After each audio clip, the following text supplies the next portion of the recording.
కల్పతాతీత స్వరూపులు భగవాన్ శ్రీ సత్యసాయి బాబా వారి దివ్య పాద పద్మములకు శతకోటి వందనములు. భక్తులందరికీ సాయిరాం. అహం సత్య బోధకాలో నిన్నటి రోజు సత్సంగంలో పిల్లలు పెద్దలకు సత్కీర్తి తెచ్చిపెట్టాలంటే పెద్దలు పిల్లల్ని ఎలా తీర్చిదిద్దాలో చెప్పడం జరిగింది. ఈ రోజు ఏమంటున్నారంటే, మీ కన్న తల్లిదండ్రులను సంతోషపెట్టే కార్యక్రమానికి మీరు పూనుకోవాలని నేను ఆశిస్తున్నాను. ప్రేమ్చంద్ అనే హిందీ పండితుడు ఉండేవాడు. చాలా మందికి తెలుసు. ప్రేమ్చంద్ భార్య స్వరూపిణి. వారికి 2 కుమారులు ఉండేవారు. ఆ 2 కుమారులను అలహాబాద్ లో చదివిస్తుండేవారు. ఒకానొక సమయంలో వారు యాత్రలు చేస్తూ అలహాబాద్ లో ఉన్న తమ పిల్లలకు ఒక జాబు రాశారు. నాయన, ఫలానా దినము ఫలానా స్టేషన్ కు వస్తున్నాము, మీరు స్టేషన్ లో వచ్చి మమ్మల్ని కలవండి అని. ఆ జాబు తీసుకుని ఆ స్టేషన్ లో తల్లిదండ్రులను కలిశారు పిల్లలు. చిన్న పిల్లవాడు తల్లిదండ్రులను చూచి పాదములు పట్టి నమస్కారం చేసి తల వంచుకొని తల్లిదండ్రులతో సంభాషణ సలుపుతున్నాడు. పెద్దవాడు వచ్చి, ట్రైన్ ఆలస్యమైందే, ఎప్పుడు వచ్చారు, ఎక్కడికి వెళ్తున్నారు అని ఈ రకంగా సంభాషణ సలిపాడు. ఇంతలోనే స్టేషన్ లో గంట మ్రోగింది. రైలు కదిలింది. రైలు కదిలేటప్పటికి ప్రేమచంద్ సీటుపై కూర్చొని తల నలుపుకుంటున్నాడు. ఆయన భార్య, ఏమిటండి తలనొప్పి అని అడిగింది. అప్పుడు ఆయన, స్వరూప, చిన్నవాడు నమస్కారం చేసినాడు, పెద్దవాడు చేయలేదే అని బాధపడ్డాడు. ఆవిడ మర్చిపోయినాడో ఏమో అని సర్ది చెప్పడానికి ప్రయత్నం చేసింది. కొంతసేపటికి ఆయన లేచి బాత్రూంకి వెళ్ళి వచ్చాడు, కూర్చున్నాడు. మళ్ళీ ఆయన తన భార్యతో, నువ్వు చూస్తివా, నాకు నమస్కారమే చేయలేదు పెద్దవాడని మరలా సంభాషణ ప్రారంభించాడు. అప్పుడు ఆవిడ, ఏమిటండి మీ చాదస్తం, వాడు 10 మంది స్నేహితులతో వచ్చాడేమో, 10 మందిలో వంగితే వారేమైనా అనుకుంటారేమో, దానికి ఎందుకు ఇంత యోచించడం, మర్చిపోండి అనింది. సరే మర్చిపోదాం అన్నాడు. బ్యాగ్ నుండి ఏదో పండు తీశాడు, వలుచుకు తింటున్నాడు. ఎంత అవమానం ఈ పొద్దు అన్నాడు మరలా. అప్పుడు ఆమె, కవులకు పిచ్చి ఉంటుంది, ఆ పిచ్చి లేకపోతే కవిత్వం రానే రాదు. చిన్న విషయానికి ఇంత పెద్ద రాద్ధాంతం ఎందుకు చేస్తున్నారు, నాకు నమస్కారం చేయలేదే అని దానిపై కొన్ని పద్యాలు రాయండి, మీ మనసు కుదిరపడుతుంది అంది. సరే మరిచిపోతాను ఇంకెందుకు అని చెప్పి హోల్డాల్ విప్పాడు. పూర్వం హోల్డాల్స్ ఉండే రైలు జర్నీలో పనిచేసాడు. రైలు జర్నీ చేయడానికి సీటు పైన పరుచుకున్నాడు. దిండు తీశాడు, మరలా వేశాడు. కానీ ఆ విషయం మర్చిపోలేక, నీకు బాధ లేదా, వాడు నాకు నమస్కారం చేయలేదని బాధపడటం మొదలు పెట్టాడు. ఈ రకంగా 100 మైళ్ళ దూరం అంతా వాడు నమస్కారం చేయలేదే, వాడు నమస్కారం చేయలేదే అనుకుంటూ గడిపాడు. కట్టపడికి ఆమె ఈయనకు ఏమైనా మెదడు చెడిపోయిందా అని అనుకుని మెత్తగా దగ్గరకు పోయింది. ఏమిటి ఇంత గొప్పవాడు ఈ రకంగా ప్రశ్నలు వేస్తూ బాధపడుతున్నాడు అని ఆలోచిస్తూ, మీరు ఎందుకు ఇంత బాధపడుతున్నారని మంచి మాటలతో అడుగుతుంటే సమయంలో ప్రేమచంద్కి కంటిదారులు కారినాయి. అప్పుడు చెప్పాడు, వాడు నమస్కారం చేయకపోవటం వల్ల నాకు అవమానం కాలేదు, వాడు చేయలేదే అనే బాధ నాకేమీ లేదు. అయితే ఉత్తరోత్తర వాని భవిష్యత్తుకు ఇటువంటి ప్రవర్తన మంచిది కాదు అన్నాడు. వాని భవిష్యత్తు చెడ్డదిగా రాబోతున్నది కనుకనే కన్న తండ్రిని సరిగా గౌరవించలేకుండా పోతున్నాడు.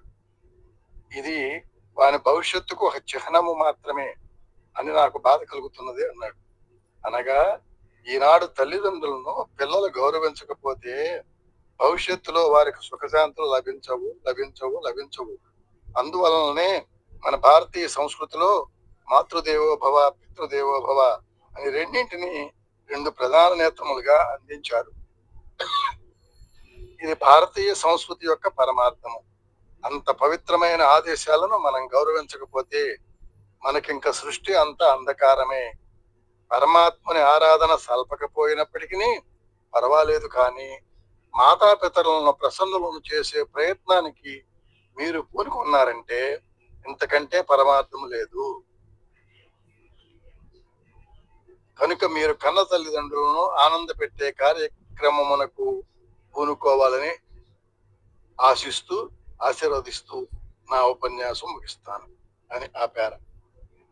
ఇంకొకటి, మంచి జరిగినా చెడు జరిగినా అంతా భగవంతుని యొక్క ప్రసాదమేనని స్వీకరించాలి. ఇంకొకటి మీకు చెప్పవలసిన విషయం ఉన్నది. స్వామి సెలవు తీసుకుని వెళ్ళినారంటే అన్ని విధములా మీకు క్షేమం కలుగుతుందని, ఎవరెవరిని ఎప్పుడెప్పుడు పంపాలనే విషయంలో కూడాను మనం తలంచకపోయినా స్వామి హెచ్చరించుంటాడని కొన్ని విషయములు చెబుతూ మన KRK భట్ ఇంతకు ముందు తన యొక్క అనుభవములను అందించినాడు.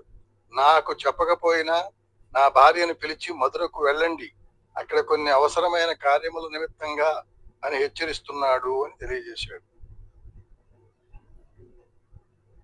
సర్వ విషయములు స్వామి చూచుకుంటాడనే విషయం మీకు తెలిసినప్పటికీ స్వామి ఆజ్ఞ కాలేదే అని చాలా మంది బాధపడుతుంటారు. ఇంకా కొంతమంది తెచ్చుకున్న డబ్బు అయిపోయింది, ఇక్కడ ఇంకా కొన్ని అవసరమైన పనులు ఉన్నాయి, పోనీ వెళ్ళిపోదామంటే స్వామి ఆజ్ఞ కాలేదు, లేకపోతే అక్కడ ఉద్యోగంలో ఏ పరిస్థితి వస్తుందో అని రెండింటి మధ్యలో తహతహలాడుతుంటారు.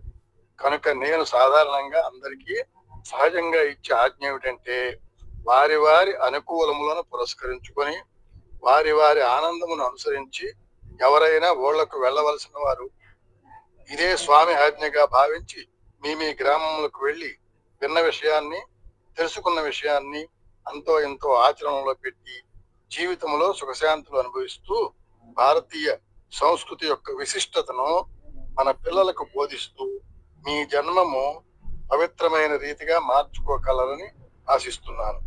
చాలా మందికి స్వామితో ఇంటర్వ్యూ కావాలి అని, స్వామితో ప్రత్యేకంగా మాట్లాడాలి అని ఆశలు కూడా ఉంటుంటాయి. పాప నిజమే, నేను కూడా అందు నిమిత్తమే ఉండేది.